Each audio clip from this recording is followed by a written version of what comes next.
Yo, what is going on, guys? Bruin Steel here. Welcome back to another WWE broadcast. I'm your host, Bruin Steel, and today I'm recapping the Friday Night Smackdown that took place on October 25th, 2024, and it took place in Brooklyn, New York. Yeah, New York, let's go. And before we get started, I just want to apologize for the late video. Like I said in my past broadcasts, I've been busy. My good friend Canadian Yorker's been busy, so that's why he's not in this broadcast. I'm not quite sure when the next broadcast we're gonna do together, so I'm not completely sure when the next broadcast that we're doing together because he's been super busy. I've been super busy, so I apologize for the late video. But it is the road to Crown Jewel, which is taking place this coming Saturday, so November 2nd, which is a Saturday, I believe. Yes, this coming Saturday, November 2nd. Be sure to check out on Peacock. So let's get started. So we start off the show with Randy Orton. So Randy Orton makes his entrance for the Gorilla on his entrance where he's talking with Triple H. And we saw last week Randy Orton trying to get a match with Kevin Owens, trying to persuade Nick Aldis to book him against the match, book him in the match against Kevin Owens. And now this week, Randy Orton trying to persuade Triple H. So Randy Orton gets on mic and recounts the story of attempts to get himself a match against Kevin Owens and calls Triple H out as the guy who can get it done and claims that if he didn't know better, he thinks Hunter was protecting Kevin Owens from him. Enter Triple H. Triple H says he preferred not to do this way, but since Randy can't show up to work on time, he guessed they're going to do this now. Or it makes the case that he's protecting Kevin Owens, but Hunter insisted that he isn't and that the match simply isn't going to happen. Randy keeps telling him that just to admit it, that they'll be cool. And finally, Triple H exploded and said he's trying to protect Randy. Triple H said he's known Orton since the day he walked in here, and he's known Kevin since the day he came in here. And KO calls himself the prize fighter because he's all about business. He never had a friend. It always been business, and never thought twice before taking someone down who was in his way. Triple H said for the first time ever, he let his guard down, and he trusted Randy and Cody Rhodes both, and he doesn't know why but he had trusted them for the first time ever. Owens got turned on, and something got disconnected in him, and frankly, he doesn't want to put him in the ring with Randy. And they just went back and forth. They talk about Triple H talks about Randy getting back from injury. He said he doesn't want him back on the show, maybe permanently.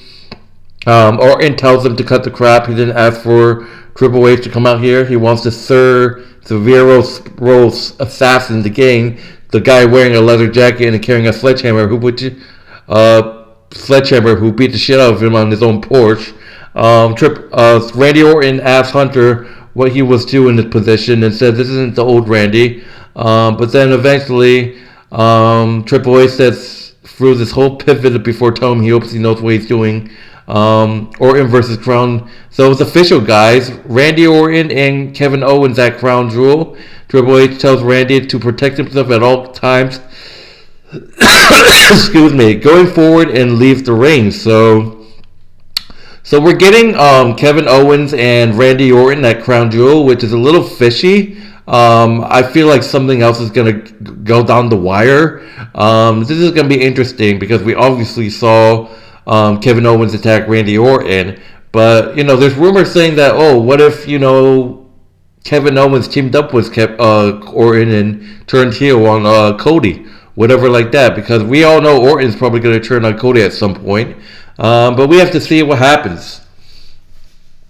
Alright, so moving on, we got the Andrade versus Carmelo Hayes in their final matchup with LA Knight being the special guest referee. Andrade hot out the gates, putting boots to Hayes. Knight's warming him up. Carmelo Hayes turns the tide off the ropes. Andrade shoves him to the floor off the top rope. LA stops him from short for some reason and starts counting Hayes out until Andrade dives over the LA Knight. And then Hayes sidesteps the corridor's knee, springboard moonsault, Russian leg sweep, and both men are down and out as Knight counts. They beat the standing 10 count and slug it out elbow for elbows. Off the ropes, Mello with the last Mystica. Nope. The message blocked, but flip pile driver connects.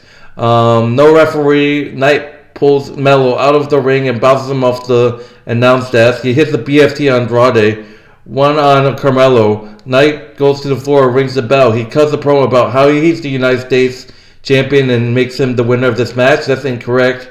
And the match goes to a no contest because of the LA interference. So that's interesting to see. And later on, because of this action, Nick Aldis announced that there's going to be a triple threat match for the United States title. Andrade, Carmelo Hayes, and LA Knight for the title at Crown Jewel, which is going to be an unbelievable match. So, yeah, this Andrade and Carmelo Hayes match goes to no contest after a referee misfestus, whatever you call it, interference, whatever. Alright, so moving on to the next match, we got Candice LeRae, who teamed up with Nia Jax last week pretty well, actually, against Naomi. Tiffany Stratton was absent last week, so Candice LeRae fills in. And I feel like this is where Tiffany could turn face. We have to see. Candice LeRae versus Naomi. Circling, LeRae picks the leg for a quick cover, front kick, right hand's arm wriggler. Naomi trips her and kicks her in the face.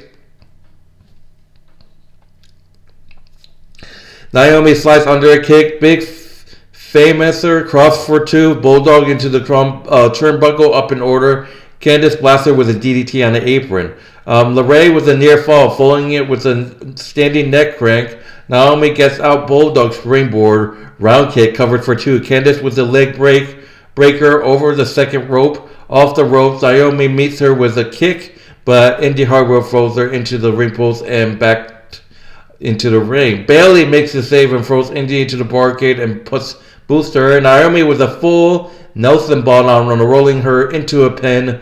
Naomi defeats Candice LeRae by pinfall with the Keto clutch. So Naomi picking up a huge win thanks to Bayley interference as Naomi and Bayley celebrate. So Naomi was a big win over Candice LeRae by pinfall. So, this was a great match. A lot of interference, obviously. Indy Hartwell, Bayley coming out to help Naomi.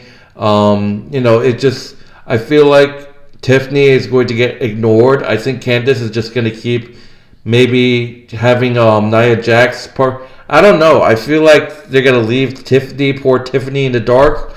And maybe Tiffany is going to, pull the sense and saying that, she's sick of everything that Nia has done, bullying her, stuff like that. And then maybe we'll see Tiffany cash in on Nia Jax at some point.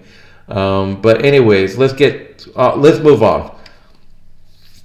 All right, so moving on, we got the American Nightmare. Cody Rhodes making his entrance. Gunther makes his entrance as well. Gunther asks what he wants to talk about, and Cody says he thinks it's fairly obvious. The ring general clarifies him for bringing up his daughter and tells him that it's simply about who the better wrestler is between them. Cody talks about how this is all the legacy of Dusty Rhodes and asks for that John Cena schedule. Gunther thinks he's doing all of this to make things more dramatic than they really are. Whereas Gunther does this for himself, and he wants to know what Cody's real reason is. If there was no people here, and it was just the two of them, if he had one, Rhodes says that's the dumbest question that ever been asked of him in the wrestling ring, because none of this exists without him. Cody Rhodes conducts them in a big whoa before admitting that you bet your ass he's dramatic. All the precision, how well Gunther looks with the title. The part he's missing is the responsibility that comes with it. Gunther claims he's the workhorse company of this company and thus knows everything about responsibility. He gets the same request Rhodes does. The difference is he tells them no, but he has the guts to say no to the boss, to any media request, to any charity, especially to all the fans. And that's why Cody will always be second to him. Rhodes talked about the nickname of the ring general and said he doesn't see a ringer because he commands no one. He wants to talk about guts. All Cody does is build guts. Guts is everything with the silver and taking it. Cody drops Gunther and hammers him with a right hand till Ludwig Kaiser even odds, and the Germans get the better of the American Nightmare. Gunther with a lateral, and Randy Orton arrives to even the odds. So next week, SmackDown is pre-taped because obviously the Crown Jewel's pay-per-view. But next week there's spoilers. I'm not going to say it. You guys would have to watch SmackDown next week. So yeah. But anyways, later on, it was announced that at Crown Jewel, Bianca Belair and Jade Cargill would defend their tag team titles in the four-way against Metaphor, Damage Control, and Chelsea Green and Piper Niven at Crown Jewel. So that's huge. I honestly could probably see Jade and Bianca retain. But I will definitely be doing my Crown Jewel prediction video this week. So be sure to check that out. But moving on, we got a WWE Tag Team Championship #1 contenders match. We got DIY, Johnny Gargano and Tommaso Ciampa versus the Motor City Machine Guns, Alex Shelley and Chris Sabin. So winner faces the Bloodline for the tag team titles. Shelley and Gargano to start. Mac wrestling, trades near falls. Gargano escape counters. Tag to Ciampa. Big shot. Sabin tags in and gets worked over by DIY. Double team from MCMG. Superman spear takes Chris down. Then Tom puts boots to Shelley on the floor as they go to the commercial, whatever. Ciampa keeps Shelley from making the tag. Gargano legal. Alex meets him with a boot. Sabin tags in. Chris with a diving crossbody to wipe both of them out. Punches and chops off the ropes, shoving Ciampa into Gargano. Tornado DDT connects. Stereo chest kicks. Shelley holds them and Sabin dropkicks assisted reverse STO for 2. Ducks a kick, roll through kick from Gargano. Tag to Tom, underhooks, assist Mary till ending. Sabin kicks out, trading near falls. Chris with a jawbreaker, ducks a kick, and Johnny blasts his own partner with a super kick by accident. MCMG in control. Motor City Machine Guns defeats DIY with a skull and bones on Johnny Gargano to become the #1 contender for the WWE Tag Team Championship. So wow, the Motor City Machine Guns just making their SmackDown debut a few weeks back, and now they're #1 contenders for the WWE Tag Team Championships. So wow, like holy moly, like what is happening? I mean, these guys are great. Look, I will admit I didn't know who the Motor City Machine Guns were. I heard that they're well known in TNA, whatever it's called. But yeah. Post match, the Bloodline made their entrance. Solo Sikoa said it's all good. They're not here to fight tonight. He just wanted to come out and introduce himself to the #1 contenders. Chris Sabin says it's honored to meet Mr. Tribal Chief and introduce him and Shelley, and said they're always ready to take those tag teams to any place, anytime. Solo thinks that's funny and pitches a title match right now. Nick Aldis steps in and said he's not going to let MCMG get a title match at anything less than 100%. But Alex Shelley steps up and said, no, the tag teams are important. He wants to do it right here, right now. So yeah, main event. We got Tama Tonga and Tama Lola defending the WWE Tag Team Championship against the Motor City Machine Guns, Alex Shelley and Chris Sabin.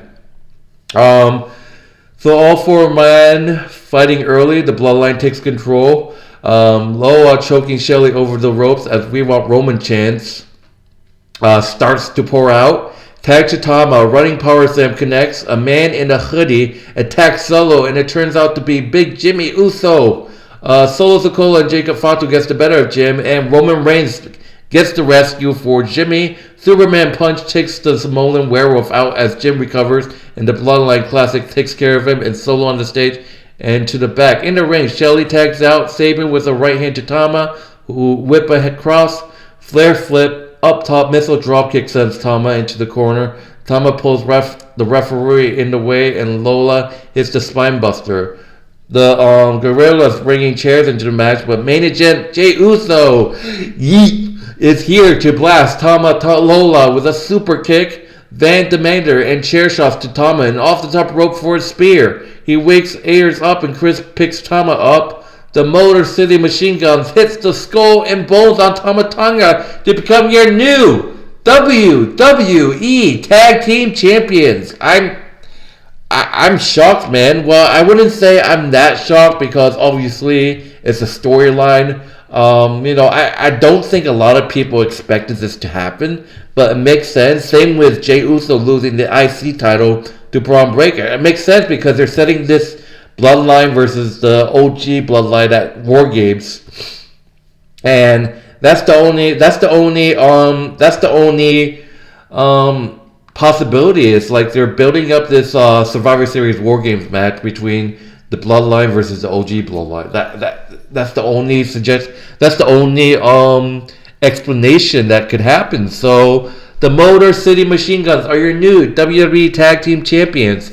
And at the end, there's an emotional moment of Jey Uso and Jimmy Uso hugging. They are back, baby, and Roman Reigns look improvedly from the stage. And this is the beginning, guys. This is the build-up to Survivor Series War Games, and I can't wait for War Games. I also want to let you guys know that me, Canadian Yorker, and our friend Joey, we are heading to Boston. December 16th to Monday Night Raw, so be sure to check that out. I'm going to be blogging. I'm going to be uploading full matches, and stuff like that. But anyways, in terms of grading of this show, this was an amazing show, man. This was absolutely amazing. I give this A-. I think an A- is good. I could say, let's go for a plain A. I absolutely love the show with an A. That would do it, guys. Thank you guys for watching. My name is Bruin Steel. Thank you guys for watching this broadcast. My name is Bruin Steel, and I'm not sure when the next time me and Canadian Yorker are actually going to get together and do a broadcast. Like I said before, we're pretty busy, but be sure to check out my friend Canadian Yorker's YouTube channel. The link will be in the description of this video, as well as their WWE Wrestling Bros channel, or wrestling channel. That link will also be in the description of this video as well. But my name is Bruin Steel. Thank you guys for watching. I'll see you guys in the next broadcast. Thank you guys, and I'll see you later. Peace.